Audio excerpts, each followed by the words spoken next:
महंगे होते petrol diesel से जनता हुई परेशान।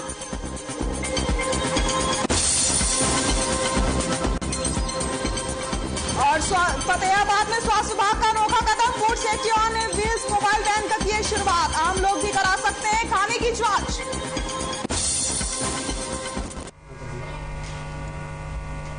नमस्कार, बुलेटिन में आप सभी का स्वागत है। मैं हूं आपके साथ सृष्टि शुक्ला। बुलेटिन की शुरुआत करते हैं बड़ी खबर के साथ और इस वक्त की बड़ी खबर आपको बता देते हैं। कैप्टन अमरिंदर सिंह ने नई पार्टी का ऐलान कर दिया है। बड़ी खबर बता रहे हैं आपको, कैप्टन अमरिंदर सिंह ने नई पार्टी का ऐलान कर दिया है।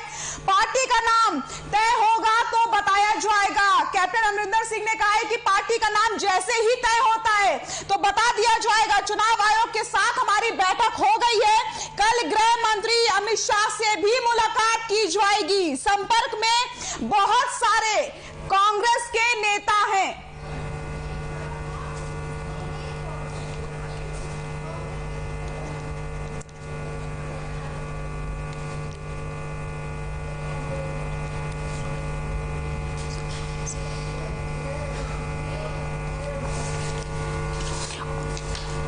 और हमारे साथ कांग्रेस के प्रदेश प्रवक्ता सुरेश रोड जी जुड़ गए हैं। बहुत बहुत स्वागत है आपका सुरेश जी हर खबर हरियाणा पर।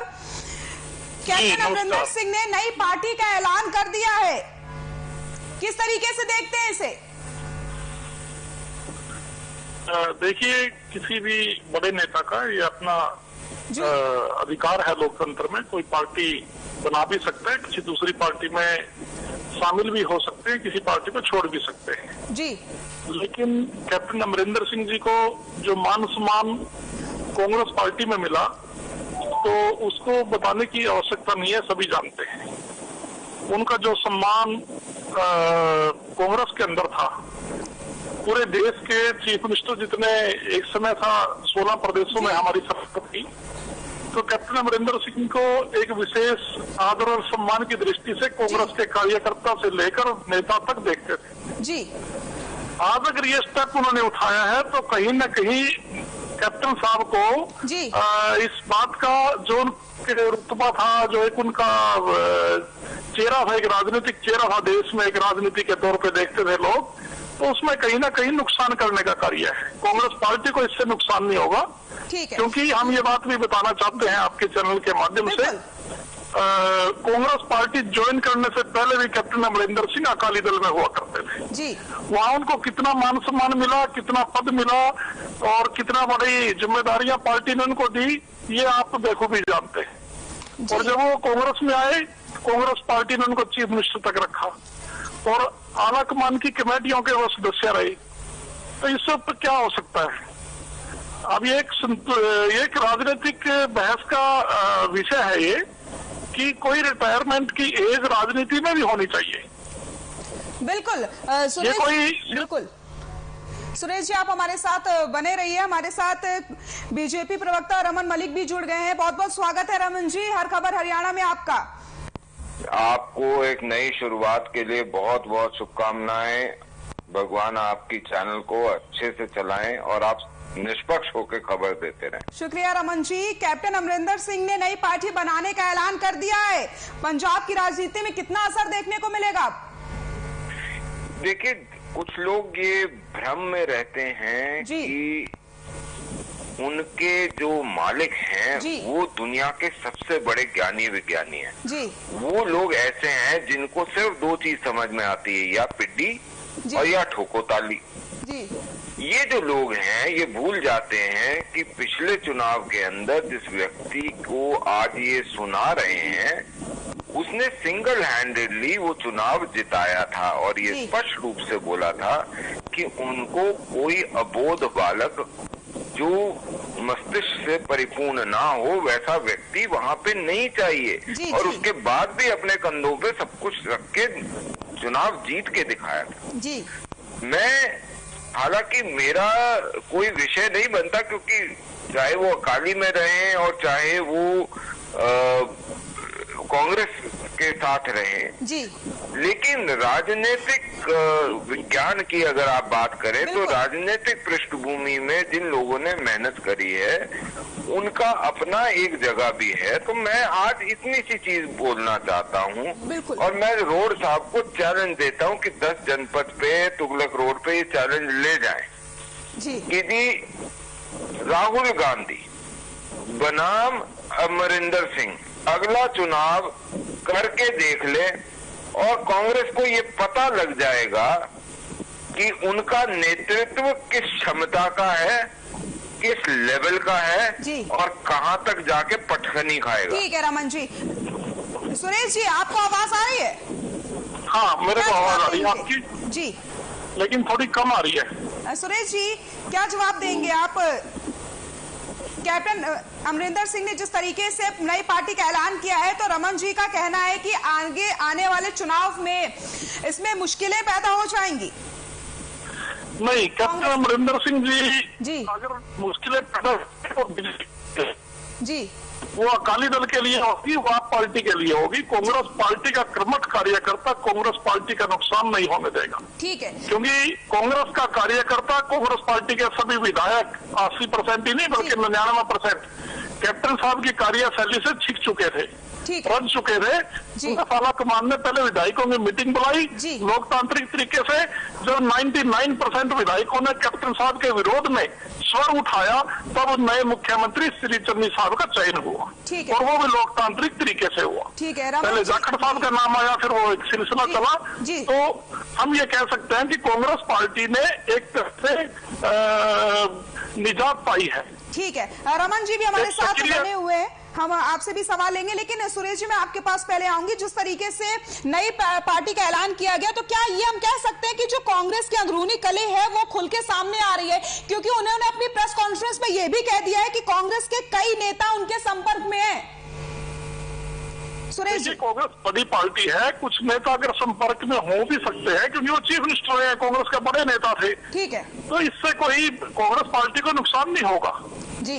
और ये स्थिति ऐसे ही है जैसे नरेंद्र मोदी जी के आगे लाल कृष्ण आडवाणी की है, तो आडवाणी जी मोदी का क्या नुकसान कर पाए?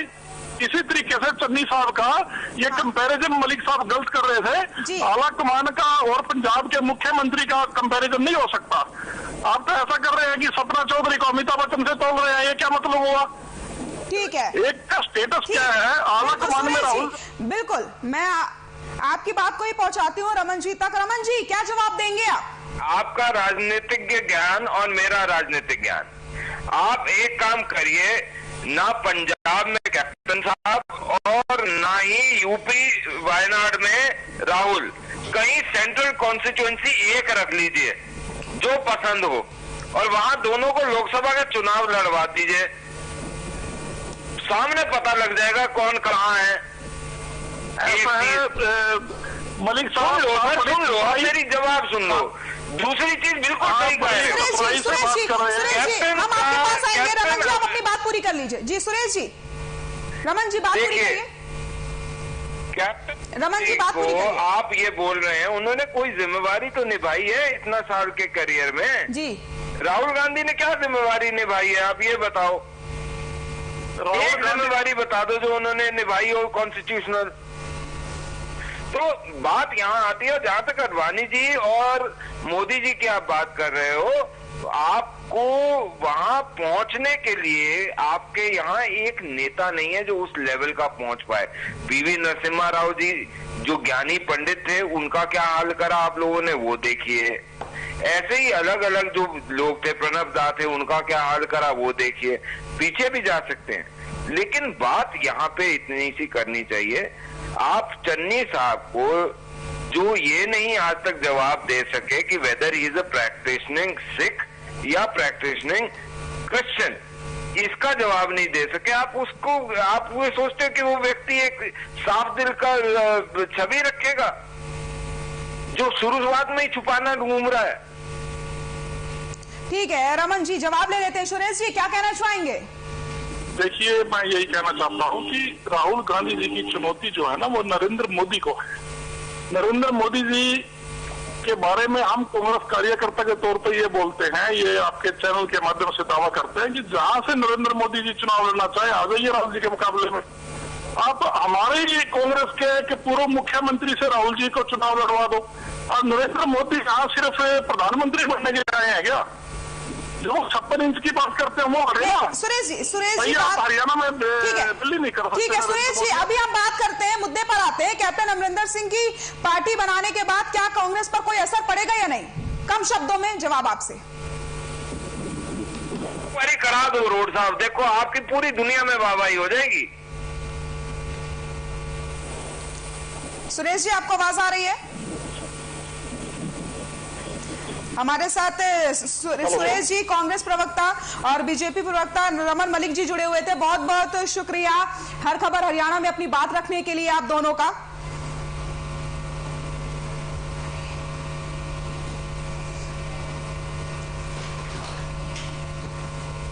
इलाहाबाद उपचुनाव प्रचार का आज आखिरी दिन है। आज शाम 6 बजे तक चुनाव प्रचार पूरी तरीके से थम जाएगा। उपचुनाव के लिए उम्मीदवार और पार्टियां प्रचार में जोरों शोरों से जुटी हुई हैं। उपचुनाव में वोटिंग के लिए आखिरी 3 दिन बचे हैं। इस बार चुनाव प्रचार पर रोक 3 दिन पहले ही लगाई जा रही है। प्रचार थमने से 1 दिन पहले मुख्यमंत्री मनोहर और डिप्टी सीएम दुष्यंत चौटाला ने जनसभा करके लोगों से बीजेपी प्रत्याशी के समर्थन में वोट की अपील करी। कांग्रेस और इनेलो में भी अपने प्रत्याशी के समर्थन में वोट जुटाने में लगी हुई है। इलाहाबाद के उपचुनाव पर सभी की नजरें टिकी हुई हैं, क्योंकि यहां 60 से 70% वोटर साइलेंट है। ये साइलेंट वोटर ही हार या जीत तय करने वाले हैं। आपको बताते चले 30 अक्टूबर को मतदान होना है, जिसके नतीजे 2 नवंबर को सामने आ जाएंगे।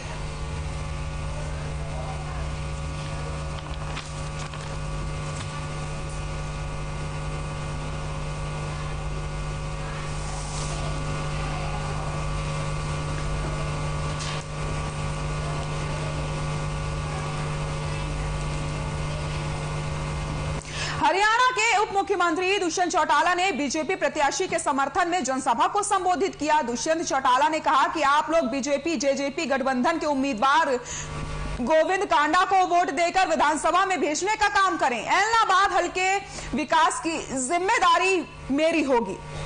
डिप्टी सीएम ने इलाहाबाद विधानसभा उपचुनाव प्रचार के कई जनसभाएं की।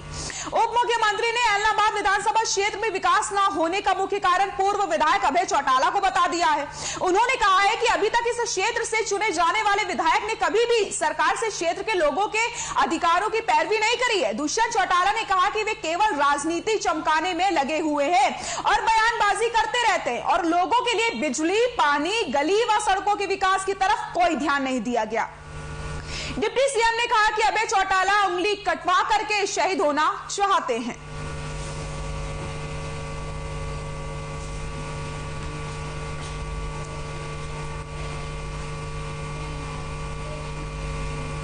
हरियाणा विधानसभा स्पीकर ज्ञानचंद गुप्ता ने बताया कि अमृत महोत्सव के उपलक्ष्य में विशेष सत्र का आयोजन किया जाएगा, जिसमें उपराष्ट्रपति शिरकत करेंगे और कोशिश रहेगी कि ये 2 दिन का सत्र रखा जाए। जिसमें उन्होंने बताया कि अमृत महोत्सव के उपलक्ष्य में हरियाणा विधानसभा विशेष सत्र का आयोजन किया जाएगा, जिसमें उपराष्ट्रपति वेंकैया नायडू बतौर मुख्य अतिथि शिरकत करेंगे। इस विशेष सत्र में विधायकों का रोल और पब्लिक पर्स यानी पब्लिक का पैसा कहां किस हिसाब से खर्च होगा, इस पर ध्यान दिया जाएगा।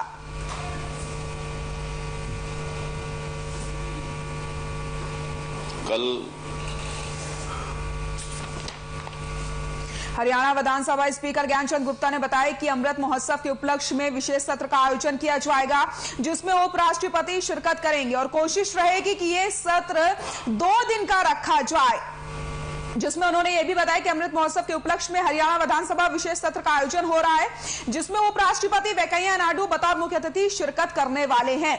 इस विशेष सत्र में विधायकों का रोल और पब्लिक पर्स यानी पब्लिक का पैसा कहां किस हिसाब से खर्च होना, इस पर विशेष तौर पर ध्यान दिया जाएगा।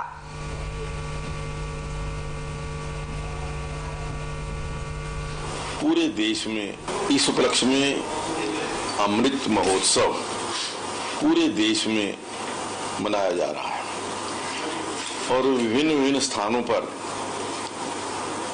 अलग अलग कार्यक्रम पूरे देश में हो रहे हैं। उसी कड़ी में हम हरियाणा विधानसभा का एक विशेष सत्र अमृत महोत्सव को मनाने के लिए आयोजन कर रहे हैं। और इसी संबंध में कल मैं देश के उपराष्ट्रपति आदरणीय श्री वेंकैया नायडू जी से कल मिला था और मैंने उनसे निवेदन किया था कि वो ये जो सत्र है इसका उद्घाटन वो करे। और मुझे बड़ी खुशी है कि उन्होंने इस निमंत्रण को सहर्ष स्वीकार किया है। इस उपलक्ष्य में अमृत महोत्सव पूरे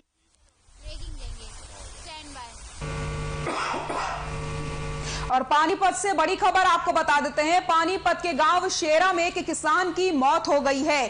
खेत की जुताई करते वक्त किसान की मौत हुई है। किसान जगवीर के गले की चादर रोटावेटर में फंस जाती है। रोटावेटर में फंसने से जगवीर की गर्दन टूट जाती है और मौके पर ही उसकी दर्दनाक मौत हो गई।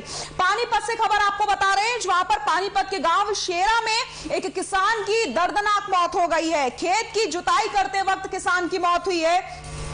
रोटावेटर में फंसने से जगवीर की गर्दन टूट गई। पानीपत के अस्पताल में डॉक्टरों ने किसान को मृत घोषित कर दिया। अस्पताल में करवाया जा रहा है मृतक का पोस्टमार्टम। और इसी खबर पर ज्यादा जानकारी के लिए हमारे सहयोगी प्रवीण हमारे साथ जुड़ गए हैं। प्रवीण, पानीपत के गांव शेरा में किसान की दर्दनाक मौत हो गई है, क्या कुछ जानकारी मिल रही है? जी देखिए, बिल्कुल बताना चाहेंगे। आज सुबह की ये घटना है कि शेरा गांव में किसान जगवीर नामक अपने खेत में रोजमर्रा की तरह आज भी खेत में गया था और जब वह खेत को जोत रहा था तो अचानक उसका रोटावेटर में कुछ प्रॉब्लम महसूस हुई। तो वह जब उसे ठीक करने लगा था उसके गले में पड़ी चद्दर जो है वो रोटावेटर की चपेट में आ गई, जिसके चलते उसकी गर्दन टूट गई और मौके पर ही जो है जगवीर ने दम तोड़ दिया। प्रवीण, आपसे जानना चाहती हूँ कि क्या किसान का पोस्टमार्टम हो गया है या नहीं? जी बिल्कुल, आपको बताना चाहेंगे पानीपत के सामान्य अस्पताल में सबको लाया गया है, जहां पर पोस्टमार्टम की प्रक्रिया चल रही है और यहाँ पर परिजन भी यहाँ पर पहुंचे हैं, पुलिस भी यहाँ पर पहुंची है। पोस्टमार्टम की प्रक्रिया को अंजाम दिया जा रहा है। बहुत बहुत शुक्रिया प्रवीण, तमाम जानकारी के लिए आपका। पानीपत से खबर आपको बता रहे हैं, पानीपत के गांव शेरा में किसान की मौत हो गई है। खेत में जुताई करते वक्त किसान की दर्दनाक मौत हुई है। फिलहाल शव का पोस्टमार्टम किया जा रहा है। प्रदेश के गृह एवं स्वास्थ्य मंत्री अनिल विज ने नेता प्रतिपक्ष भूपेंद्र सिंह हुड्डा पर जमकर निशाना साधा है। उन्होंने कहा कि कांग्रेस की वर्तमान स्थिति की वजह से हुड्डा की आंखों के आगे अंधेरा छाया रहता है। उन्होंने कहा कि स्वास्थ्य विभाग ने प्रदेश में बेहतरीन कार्य किए हैं। अनिल विज ने चंडीगढ़ में पत्रकारों से बातचीत में तथ्यों के साथ हुड्डा पर पलटवार किया है। उन्होंने यह भी कहा कि हुड्डा के स्वास्थ्य विभाग का बजट 1600 करोड़ रुपए था और जो अब बढ़कर 5500 करोड़ पहुंच गया है। अब तक 2.5 करोड़ से ज्यादा लोगों को कोविड वैक्सीन लगाई जा चुकी है और आगे भी लगातार वैक्सीनेशन का काम जारी रहेगा। हुड्डा पता नहीं कौन सी दुनिया में रहते हैं, गलत आंकड़े प्रस्तुत करने की उनकी बहुत पुरानी आदत है। विज ने कहा कि कानून व्यवस्था में भी बहुत ज्यादा सुधार हुआ है। पूर्व मुख्यमंत्री आजकल कांग्रेस में किनारे पर बैठे हुए हैं, वो कई बार अपनी पीड़ा व्यक्त भी कर चुके हैं। अनिल विज ने कहा कि उनकी नैया किस ओर जाएगी इसके बारे में अभी कुछ नहीं कहा जा सकता।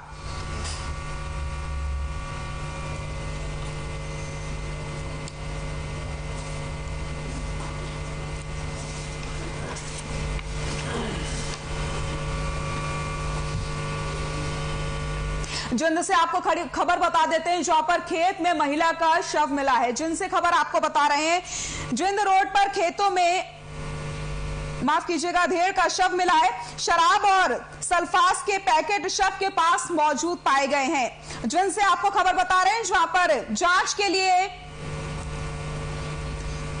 एफएसएल की टीम लगी हुई है। सिटी थाना पुलिस मौके पर मौजूद है। शव को पोस्टमार्टम के लिए रोहतक पीजीआई भेजा गया है। अभी तक मृतक की शिनाख्त नहीं हो पाई है। जिनसे आपको खबर बता रहे हैं, जहां पर जिंद रोड पर खेतों में अधेड़ का शव मिला है। शराब और सल्फास के पैकेट भी शव के पास से पाए गए हैं। फिलहाल मौके पर पुलिस पहुंच गई है, जांच पड़ताल की जा रही है और शव को पोस्टमार्टम के लिए पीजीआई भेजा गया है। अभी तक आपको बताते चले मृतक की शिनाख्त नहीं हो पाई है। जिंद रोड पर खेतों में अधेड़ का शव मिला है। शराब और सल्फास के पैकेट शव के पास मौजूद मिले हैं। जांच के लिए लगी है एफएसएल की टीम। और इसी खबर पर ज्यादा जानकारी के लिए हमारे सहयोगी अमित हमारे साथ जुड़ गए हैं। अमित, जिंद रोड पर खेतों में अधेड़ का शव मिला है, क्या कुछ जानकारी मिल रही है? अमित, आवाज आ रही है मेरी? अमित, आपको मेरी आवाज आ रही है? लगता है संपर्क टूट गया, फिर से जुड़ने की कोशिश करेंगे। आपको बड़ी खबर बता देते हैं, जिंद रोड पर खेतों में अधेड़ का शव मिला है। शराब और सल्फास के पैकेट शव के पास से बरामद किए गए हैं। जांच के लिए एफएसएल की टीम लगी हुई है। सिटी थाना पुलिस मौके पर मौजूद है। शव को पोस्टमार्टम के लिए रोहतक पीजीआई भेज दिया गया है। अभी तक मृतक की शिनाख्त नहीं हो पाई है।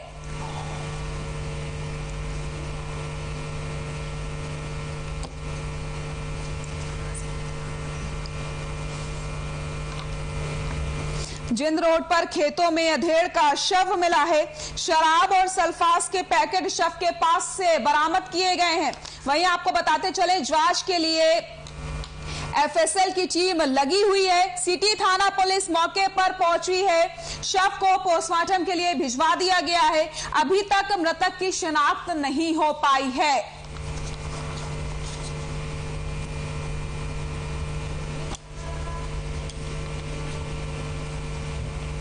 इसी खबर पर ज्यादा जानकारी के लिए हमारे सहयोगी अमित हमारे साथ जुड़ गए हैं। अमित, जिंद रोड पर खेतों में अधेड़ का शव मिला है, क्या कुछ अपडेट है?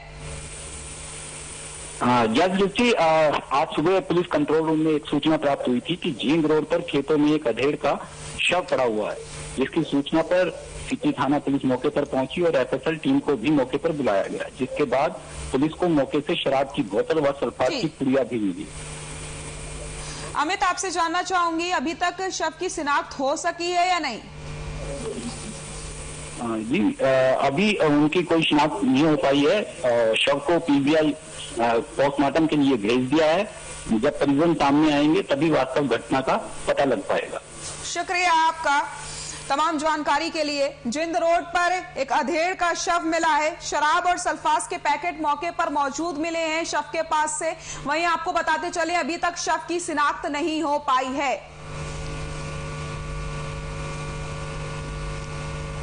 बहादुरगढ़ तीनों कृषि सुधार कानूनों के विरोध में चल रहा है आंदोलन, जिसमें आपको बताते चले, आंदोलनकारी और उनके नेता आरंभ से ही विवादों में रहे हैं। आंदोलन का संचालन करने के लिए संयुक्त किसान मोर्चे की तरफ से बनाई गई 7 सदस्यों की टीम कोर कमेटी के प्रमुख सदस्य योगेंद्र यादव को 1 महीने के लिए निलंबित किए जाने के बाद अब हरियाणा के लोगों को लगने लगा है कि पंजाब के संगठन आंदोलन को अपनी शर्तों पर चलाना चाहते हैं और उनके दबाव के कारण ही संयुक्त किसान मोर्चे से योगेंद्र का निलंबन हुआ है। उनकी प्रतिक्रिया थी कि योगेंद्र यादव यदि माफी नहीं मांगते हैं तो उन्हें संयुक्त किसान मोर्चा से निष्कासित कर दिया जाएगा। चढ़ूनी की योगेंद्र और राकेश टिकैत दोनों से नहीं बनती। टिकैत के विरोध में वो पहले भी कई बार बोल चुके हैं। योगेंद्र से वो इसलिए खफा रहते हैं कि जब मोर्चे से उनका निलंबन हुआ था तब योगेंद्र ने महत्वपूर्ण भूमिका निभाई थी। हरियाणा के आंदोलनकारियों के बीच सबसे चर्चित नेता राकेश टिकैत भी योगेंद्र के निलंबन पर मौन है। दूसरी तरफ चढ़ूनी और टिकैत समर्थकों से इतर हरियाणा के आंदोलनकारियों का एक बड़ा वर्ग योगेंद्र यादव के निलंबन को गलत मानता है।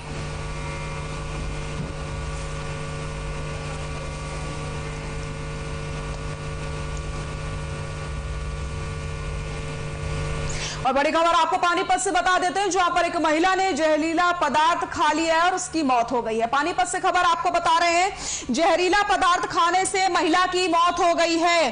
पानीपत के शिवनगर में 40 वर्षीय महिला ने दवाई के धोखे जहरीला पदार्थ खा लिया और उसकी मौत हो गई। अस्पताल में जैसे ही महिला को ले जाया गया, डॉक्टर ने उसे मृत घोषित कर दिया। पानीपत से खबर आपको बता रहे हैं, अस्पताल में महिला के शव का पोस्टमार्टम करवाया जा रहा है और पुलिस जांच पड़ताल में जुटी हुई है। पानीपत से खबर आपको बता रहे हैं, जहां पर जहरीला पदार्थ खाने से एक महिला की मौत हो गई है। पानीपत के शिवनगर में 40 वर्षीय महिला ने दवाई के धोखे जहरीला पदार्थ खा लिया। अस्पताल में डॉक्टरों ने महिला को मृत घोषित कर दिया। अस्पताल में करवाया जा रहा है पोस्टमार्टम। पुलिस जांच पड़ताल में जुट गई है और इसी खबर पर ज्यादा जानकारी के लिए हमारे सहयोगी प्रवीण हमारे साथ जुड़ गए हैं। प्रवीण, जहरीला पदार्थ खाने से एक महिला की मौत हो गई है, फिलहाल क्या कुछ जानकारी मिल रही है? जी देखिए, बिल्कुल बताना चाहेंगे, पानीपत के शिवनगर का यह हादसा है, जहां शिवनगर में एक महिला की तबीयत खराब थी, तो उसने जल्दबाजी में जो दवाई रखी थी वो ले ली, लेकिन वो जहरीला पदार्थ था, जिसके चलते उसकी मौत हो गई है। पानीपत के सामान्य अस्पताल में पोस्टमार्टम करवाया जा रहा है। सूचना पाकर पुलिस भी मौके पर पहुंची है। बहुत बहुत शुक्रिया तमाम जानकारी के लिए आपका। तो पानीपत से खबर आपको बता रहे हैं, जहां पर जहरीला पदार्थ खाने से एक महिला की मौत हो गई है। पानीपत के शिवनगर में 40 वर्षीय महिला ने दवाई के धोखे जहर खा लिया और अस्पताल जैसे हुई महिला को लेकर जाया गया, डॉक्टर ने उसे मृत घोषित कर दिया। फिलहाल पुलिस जांच पड़ताल में जुटी हुई है। मेवात से पैदल चलकर एक युवक गृह मंत्री अनिल विज से मिलने अंबाला कैंट पहुंचा है। युवक का नाम डालचंद है, जो मेवात मेडिकल कॉलेज में वार्ड बॉय के पद पर कार्य करता था। उसे कॉलेज से निकाल दिया गया। युवक ने अपनी गुहार प्रशासन से कई बार लगाई, लेकिन युवक की सुनवाई नहीं हुई, जिसके बाद उसने प्रदेश के गृह मंत्री से मिलने का फैसला ले लिया और मेवात से पैदल ही निकल पड़ा। युवक 21 अक्टूबर को मेवात से निकला था। युवक को विश्वास है कि गृह मंत्री उसकी समस्या का समाधान जरूर निकालेंगे। युवक ने कॉलेज प्रशासन पर आरोप लगाए हैं कि प्रशासन हर 4 से 5 महीने में वार्ड बॉय को बदल देता है। पुराने की जगह नए वार्ड बॉय को रख दिया जाता है, लेकिन उनकी सैलरी नहीं दी जाती है। मेवात से पैदल चलकर अंबाला पहुंचा एक युवक गृह मंत्री के पास अपनी फरियाद लेकर के, और वो गृह मंत्री से उम्मीद कर रहा है कि उसकी समस्या का समाधान हो जाएगा। उसे नौकरी से निकाल दिया गया है, जिसकी वजह से अब वो गृह मंत्री के पास पहुंचा है।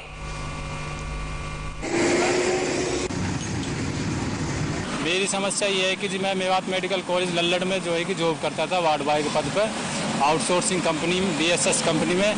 कंपनी का मालिक जो है कि एट प्रेजेंट विधायक राकेश दौलताबाद है। राकेश दौलताबाद ने 2 सुपरवाइजरों को नियुक्त किया हुआ मेवात मेडिकल कॉलेज में। एक तो है रवि शर्मा जो गुड़गांव से है, एक है निसार जो कि अडबर से है। उन्होंने जो है कि प्रशासनिक अधिकारियों से मिली भगत करके जो है कि वो बना रखा है कि हर महीने जो है कि हर महीने 2 महीने में 4 से 5 वार्ड बॉय को ये निकाल देते हैं, ड्यूटी से निकाल देते हैं। फतेहाबाद जिले के टोहाना में स्वास्थ्य विभाग ने त्योहारी सीजन में फूड सेफ्टी ऑन व्हील्स नाम से मोबाइल वैन की शुरुआत की, जिसके जरिए मिलावटखोरों पर नकेल कसने और आम लोगों को जागरूक करने का प्रयास किया जा रहा है। लोग अपने खाने पीने की चीज की शुद्धता की जांच इस मोबाइल वैन के जरिए मौके पर ही करवा सकते हैं। टोहाना में पहुंचे इस मोबाइल वैन के जरिए लोगों ने सरकार की इस योजना के तहत खाने पीने की चीजों की शुद्धता की जांच करवाई है। ज्यादातर लोगों ने दूध और पनीर की सैंपलिंग मौके पर करवाई और शुद्धता के बारे में जानकारी ली। Food safety on wheels mobile van पर सैंपलिंग करवाकर फूड आइटम्स की जांच करवाने वाले लोगों ने बताया कि मुख्यमंत्री मनोहर लाल की मिलावटखोरी पर नकेल कसने के लिए शुरू की गई ये योजना लोगों के लिए काफी लाभदायक है। मिलावटखोरी से बचाव के लिए शुरू किया गया है। सीएम मनोहर लाल का यह प्रयास लोगों के लिए काफी लाभदायक सिद्ध होगा।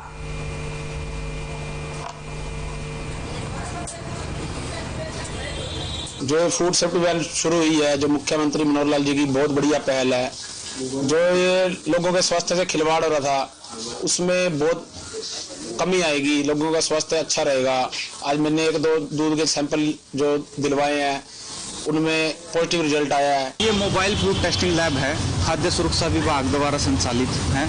तो जो डॉक्टर सुरेंद्र पुनिया है FSO और designated officer ND Sharma ji, उनके नेतृत्व में ये टीम काम कर रही है। 1 महीने के लिए ये फतेहाबाद के लिए आई हुई है। फूड सेफ्टी वैन जो हरियाणा सरकार मुख्यमंत्री द्वारा चलाई गई है, ये बहुत ही अभूतपूर्व योजना है। इससे इस योजना से जो भी हम खान खाते हैं उसकी मौके पर ही सैंपलिंग हो पाएगी। इसी प्रकार हमने सैंपल करवाई भी। पेट्रोल डीजल के दाम में 2 दिन की राहत के बाद आज फिर बढ़ोतरी हुई है। देश में पेट्रोल अब 120 रुपए के पार चला गया है। वहीं डीजल 111 के रुपए बिक रहा है। आज यानी बुधवार को पेट्रोलियम कंपनी के दिल्ली में पेट्रोल डीजल के दाम 35 पैसे की बढ़ोतरी की गई है। वहीं गुरुग्राम में पेट्रोल का दाम 105 रुपए 51 पैसे और डीजल का दाम 57 रुपए 42 पैसे पहुंच चुका है। पेट्रोल डीजल की कीमतों में फिर से इजाफा हो गया। देश में पेट्रोल 120 रुपए के पार पहुंच गया है।